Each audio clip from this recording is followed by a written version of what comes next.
devant une foule en délire. Je, je vais commencer tout de suite. Alors merci de nous avoir rejoints pour cette conférence dédiée à la création d'un accélérateur pédagogique du BTP par le 3CA BTP. Alors vous avez là à l'écran du coup et le logo du 3CA BTP et puis le visuel de l'accélérateur, puisque l'accélérateur c'est un des multiples outils mis en place par le 3CA BTP. Alors 3CA BTP que je vais rapidement vous présenter mais que vous connaissez peut-être. Nous sommes un organisme piloté par les branches et qui existe depuis 82 ans, et nous avons pour mission de développer la qualité de la formation dans les métiers du bâtiment et des travaux publics sur toute la France. Donc en fait, nous sommes un organisme d'appui au centre de formation. Historiquement, le A de 3CA pour apprenti. Aujourd'hui, on est un peu plus ouvert que l'apprentissage. Nous sommes également sur l'alternance et sur la formation professionnelle en général. Et on appuie, on apporte des solutions, méthodes par exemple, à 1200 centres de formation d'apprentis et un peu plus de 9000 centres de formation continue dans les métiers du bâtiment et des travaux publics. Donc pour ça, on est une équipe pléthorique, parce qu'on est en tout, en centrale, pas loin de 80. Donc pour un boulot qui est assez titanesque. Et donc du coup, on se dote d'un certain nombre d'outils, dont celui-là. Si vous souhaitez, petit placement produit, allez voir tous les outils et les supports et les innovations du 3CA BTP, rendez-vous sur son site, hein. C'est a-unionbtp.fr. Vous aurez une présentation un peu plus large de tout ce que nous pouvons faire. Ah bah oui, tiens, je suis drôlement content parce que là, vous m'avez en vrai et là, vous m'avez en pas vrai. Alors, petite précision essentielle. Oui, j'ai plusieurs cravates, parce que là, vous apercevez que c'est... Non, j'en ai plusieurs, au moins deux, je vous assure. Il se trouve que c'est la même, mais là, non, j'en ai plusieurs. Donc, je suis le directeur des politiques de formation et de l'innovation pédagogique, c'est très littéral, hein. Nous sommes organisme des branches, et donc, moi, ma mission, c'est de mettre en œuvre les politiques de formation souhaitées par les branches du bâtiment et les branches des travaux publics, grâce à un levier qui est souhaité, qui est celui de l'innovation pédagogique. On va en parler tout de suite. Pourquoi l'innovation pédagogique, c'est important. On va recontextualiser évidemment cette intervention-là dans le cadre de cette convention ici. Donc Energy Meeting, donc on est sur la question de l'efficacité énergétique, on est sur la question du développement des territoires. Alors vous allez me dire, c'est bien beau tout ça, on est en train de verdir, de ripolliner avec la bonne couleur, tout ce qu'on peut faire. Non, pas complètement, hein, quand même. Il y a quand même beaucoup de choses qui sont souhaitées, voulues, portées par tout un tas d'acteurs, et notamment ceux du bâtiment et des travaux publics.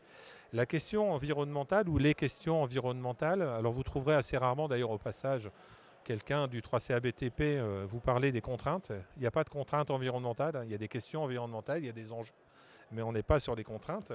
Elles étaient déjà des préoccupations d'hier. Je vais vous prendre 2 ou 3 exemples rapidement. Elles sont des préoccupations d'aujourd'hui. Et bien sûr, preuve en est la présence à ce meeting, ce sont des préoccupations que nous portons pour demain, c'est-à-dire pour l'ensemble des actions que nous mettons en œuvre.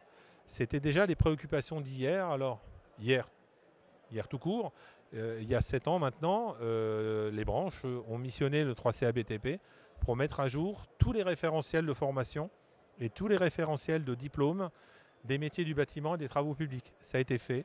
Aujourd'hui, quoi que vous puissiez voir comme comportement, comme action dans les actions de formation sur votre territoire, sachez que tous les diplômes sont neufs.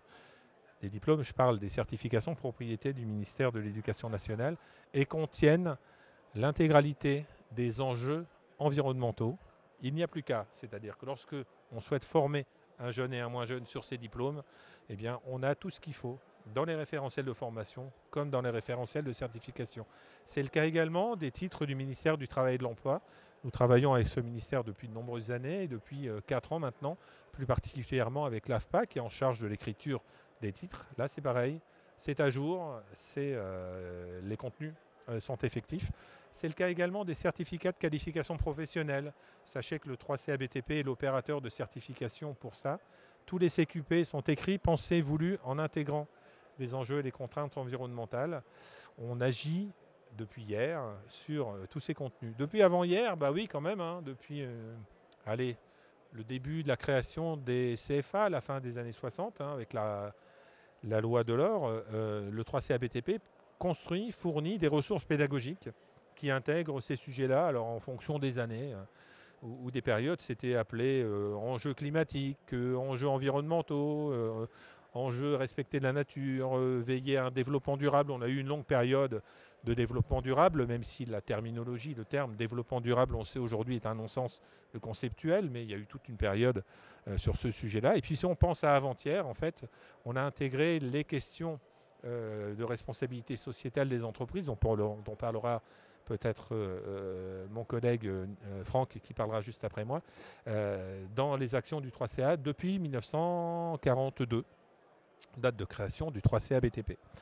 Cette idée de regarder aujourd'hui ce qui était là hier et ce qui est là demain, c'est en fait une des composantes essentielles de la formation professionnelle, que ce soit des jeunes ou que ce soit des moins jeunes. Pourquoi? Ça paraît une évidence, mais c'est quelque chose sur laquelle on peut s'arrêter 2 secondes.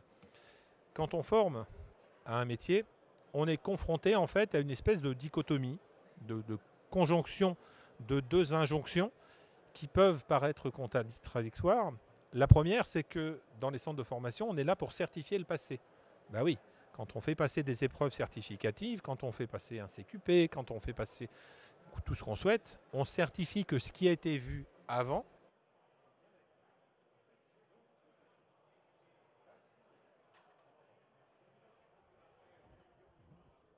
on certifie donc le passé. Ça y est, je vais reprendre ça. Du coup, je vais pouvoir bouger, mais promis, je ne vais pas dans la salle. Donc, on certifie le passé. C'est l'acte même, l'aboutissement de la formation. Pour autant, ce qui est attendu d'un centre de formation, ce n'est pas de certifier le passé. C'est de préparer l'avenir, former pour l'avenir. Et en fait, ce qui vous paraît là, voilà, une lapalissade, une évidence, c'est ce qui fait toute la tension de l'acte pédagogique, toute la tension de l'acte de former, quels que soient les centres de formation. Du coup, évidemment, pour certifier le passé et former pour l'avenir, les formateurs, pédagogues de tout poil, formation initiale, continue, formation en voie scolaire, en apprentissage ou que sais-je, sont confrontés à des questions d'appropriation des nouveautés. Imaginez, dans un secteur comme le bâtiment, vous avez une nouvelle machine qui arrive.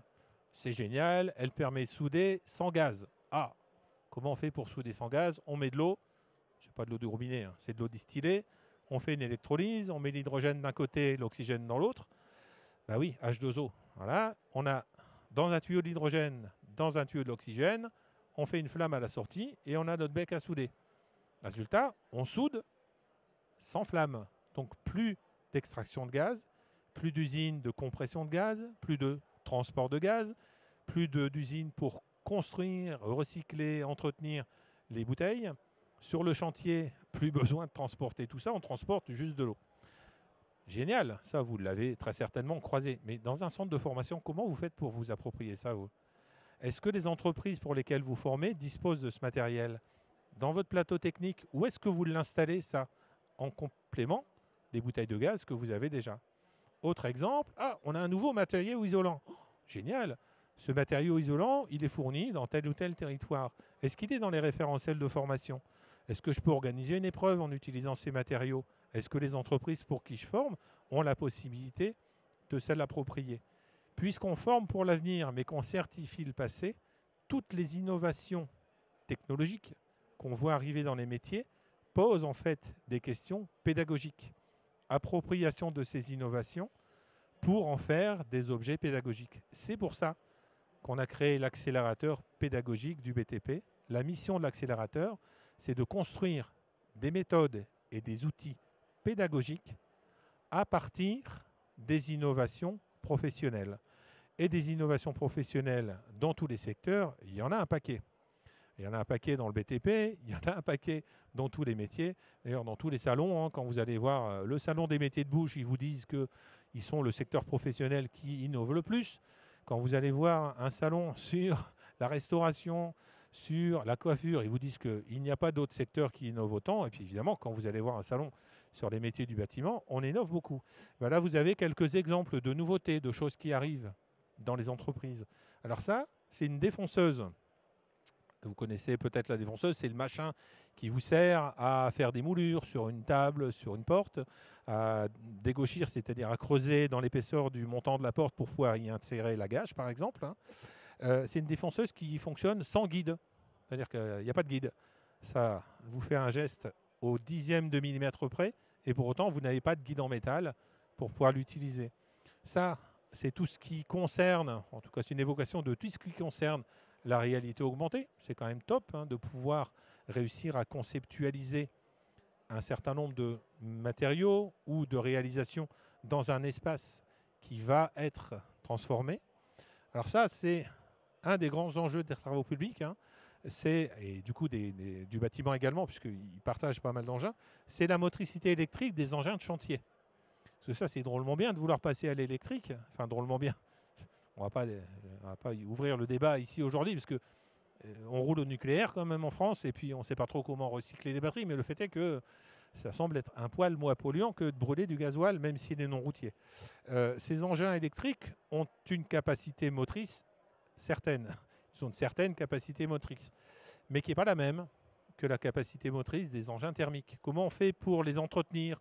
Comment on fait pour les interfacer avec les engins thermiques? Comment on fait pour former, disposer ou pas de la puissance à un moment donné? Ça, on en est très fiers. Ça, c'est une fontaine de lavage qui s'appelle, d'une entreprise française, Cocorico, qui s'appelle EnviroPlus. Alors ça, c'est une fontaine qui permet le nettoyage des outils du peintre, du carreleur, du maçon, par exemple, sans puiser d'eau ou de liquide et sans rejeter quoi que ce soit. C'est totalement autonome. Vous nettoyez vos outils, c'est recyclé dans une cassette ici en dessous, et cette cassette elle-même est retraitée, et même les bouts sont elles-mêmes recyclés. Par exemple, si vous avez des bouts de peinture, on arrive à extraire les pigments pour en refaire de la peinture. Et ça, c'est le modèle qui a été conçu avec le 3CABTP pour les centres de formation. Vous irez voir EnviroPlus, c'est vraiment top. Alors ça, c'est un autre exemple. Ça, c'est sympa comme tout. C'est Carlita.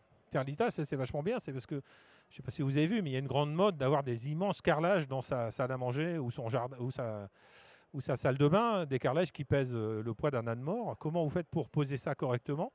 Surtout quand vous avez à le poser sur un sol qui est censé être soit chauffant, soit isolant. La pose, la manipulation, c'est déjà un enjeu en termes de force physique. C'est encore plus un enjeu en termes de qualité de formation. Tous ces outils-là, quand ils arrivent dans un centre de formation d'apprentis ou d'un centre de formation continue, les pédagogues ne savent pas comment faire pour se les approprier. Ils ne savent pas comment les exploiter ou les installer, quels sont les contenus pédagogiques, à quel moment on le pousse dans la formation.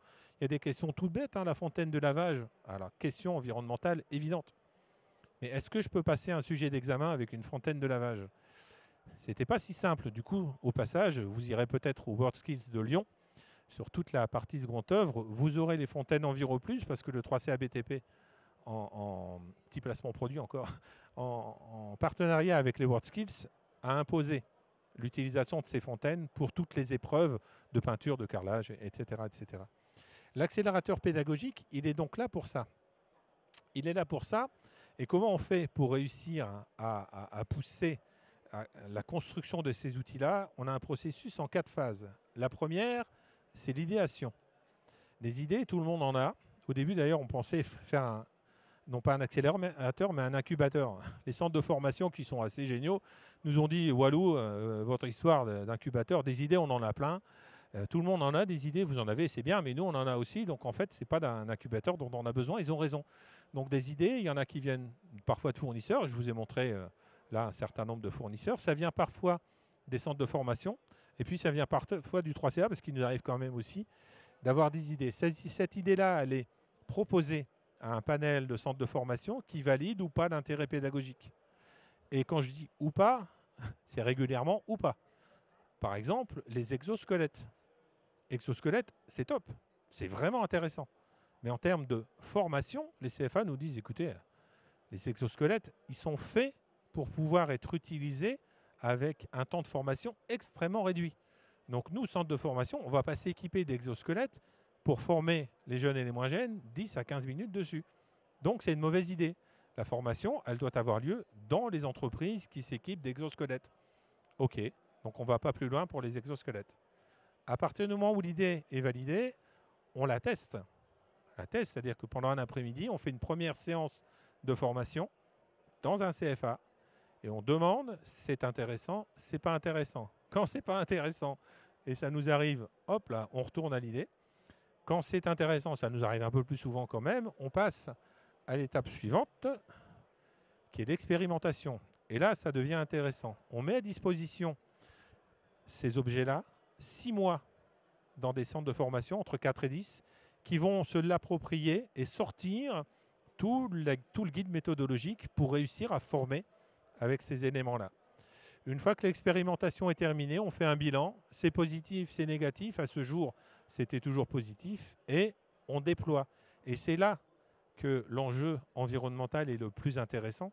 C'est qu'on passe un certain nombre d'objets dans l'accélérateur. On les transforme en objets pédagogiques. L'objet en lui-même, il existe.